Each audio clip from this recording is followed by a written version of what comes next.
Joining me now is Hollywood and royal reporter Kinsey Schofield. Let's start with Prince Harry's book, Spare. It outlined many of his cocaine, magic mushroom and weed-fueled antics. He was a party prince once, but lawyers for the Biden administration are insisting this is not really proof he took any drugs. A Washington think tank is suing the US to release the details of Harry's visa application, arguing it is of immense public interest. When applying for a visa, applicants must disclose their past drug use. Sources close to the Duke insist he answered truthfully. Kinsey, did he answer truthfully? Did he admit to this illicit drug use? Or is, as the Biden administration suggests, he made up all those details about taking cocaine and other drugs to sell books? It wasn't actually true. Well, obviously the Biden administration didn't watch the many interviews he gave to promote this book, Rita. Remember when he sat down with that doctor and they got into the weird hallucinogenics that made him see the truth or whatever, however he described it at the time? Harry not only wrote about it in this book, but he's spoken about it in interviews I think that we might be one step closer to getting the answer. The Heritage Foundation said they were confident after the judge said that he was going to take a look at those papers and determine whether or not it was of value, and of value to the public, because it was only a few weeks ago that Prince Harry told Good Morning America that he was considering becoming a citizen. So if that's the case, American citizens do want to know, did he lie on his application? Did he get any special treatment because he's a prince? A judge might look at the information and say, you know what? Americans deserve to know the truth here. If they do decide he lied on that application, he wasn't entirely forthcoming about his illicit drug use, what are the consequences? Is it a fine? Could he be deported? What could happen? Realistically, he could be deported. That is what would happen to a typical Joe Schmo. However, he's Prince Harry. And this is the Biden administration who has gone out of their way to protect him.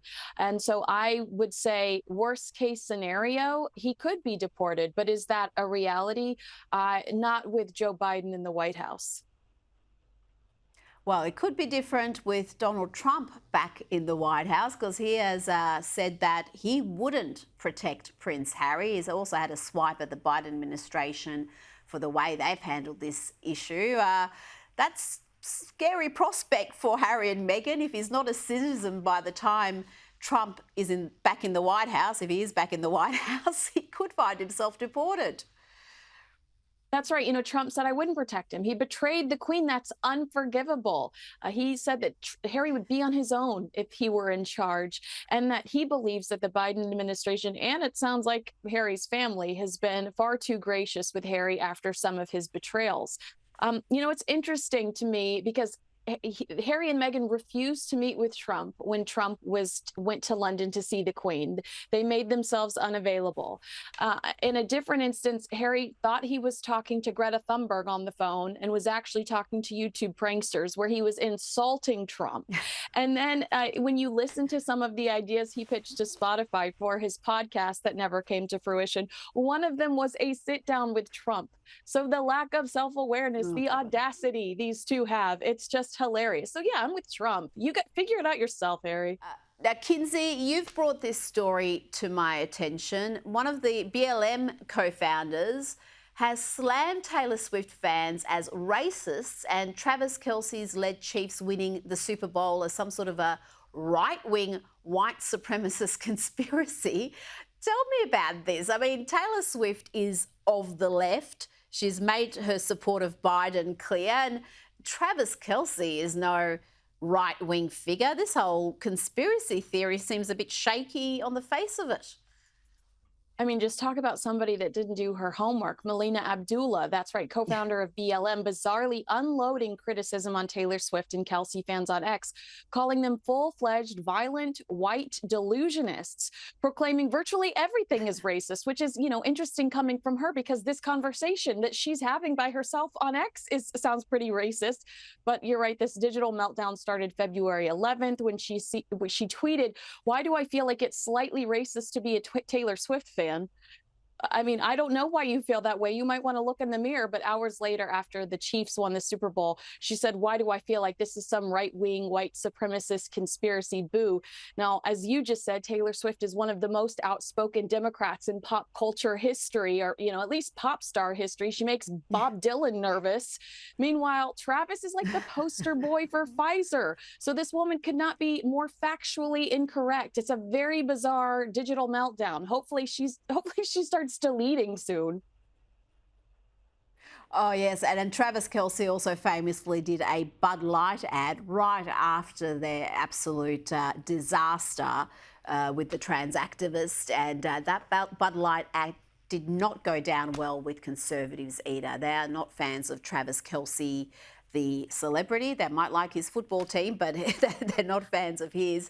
But this is really interesting, Kinsey, because I remember not long ago, probably thinking back around 2016, 2017, Taylor Swift did get a lot of criticism. I remember writing about it at the time because back then she wasn't political. She just did not share her political views. She said, "I'm a pop star. It's not my job to tell people how to vote."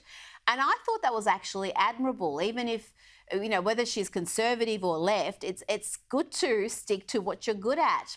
But she was called some sort of a white supremacist Barbie, and all sorts of other ugly narratives surrounded her until she came out and was an outspoken pro-Democrat, pro-Hillary Clinton, pro-Biden activist. And now those voices have been silenced. And not this BLM co-founder. So do you think she got bullied into getting involved in politics with all that bad press she unfairly copped? I think it was around 2017, 2016. I know exactly what you're talking about. And I think it was that, yes, because I remember those headlines. I remember that the kind of the Redditors and some of the conversations that were happening around it.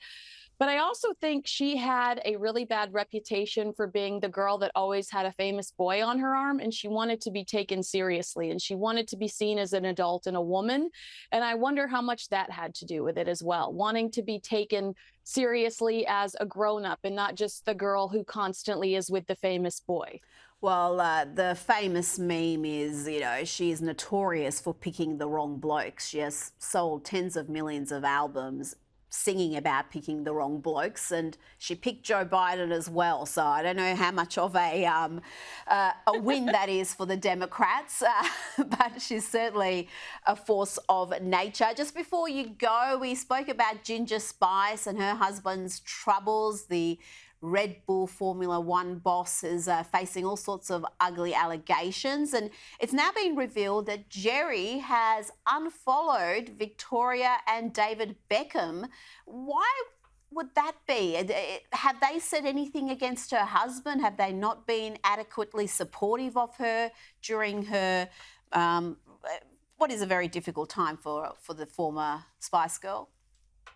I mean, we're hearing increasing reports that Jerry is overwhelmingly upset over these allegations by a Red Bull employee and humiliated by this entire ordeal. Now, Jerry, it's reported she did unfollow the Beckhams and then refollowed the Beckhams. So maybe after those initial headlines, there was some outreach, but it's believed that it was due to a lack of support. The Beckhams are well respected.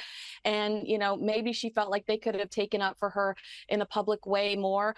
But again, Christian has denied the allegations and told media he is confident he will remain in his position. Can his marriage survive the drama? I think that's a whole other story.